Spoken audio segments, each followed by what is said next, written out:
বহুদিন ধরেই দেখতেছি যে অনেকে প্রশ্ন করতেছেন যে ভারতের 25 লাখ মানুষ বাংলাদেশে চাকরি করে, তারা কই কই কই অন্তর্বর্তীকালীন সরকার কেন তাদেরকে বের করছে না?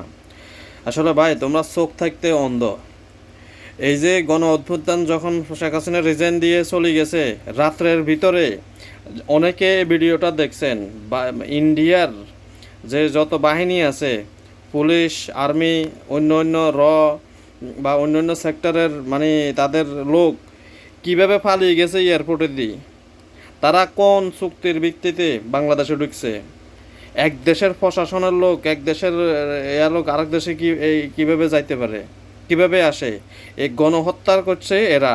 বাংলাদেশের পুলিশ বা এরা আসলে নিরপরাধ, তাদেরকে বাধ্য করা হয়েছে। এবং এই জালিম সরকার থাকাকালীন তারাও নিরুপায় হয়ে কিছু কিছু চালাইছে। কিন্তু এই ভারতের ভাড়া করা এই গুন্ডারা এখানে এসে বাংলাদেশে গণহত্যা চালাইছে। এইটা নিয়ে আজ পর্যন্ত কেউ কিছু বলতে দেখি নাই। বাংলাদেশে এয়ারপোর্টে দিয়ে যখন পালাই যাচ্ছে ইমিগ্রেশন ছাড়া, দৌড় দিয়ে দিয়ে তাদের যে অস্ত্র শস্ত্র আছে, আবার বাংলাদেশের কিছু কিছু পুলিশ অতি উৎসাহিত, তারাও অস্ত্র শস্ত্র পালায়, তারাও এদের সাথে চলে গেছে।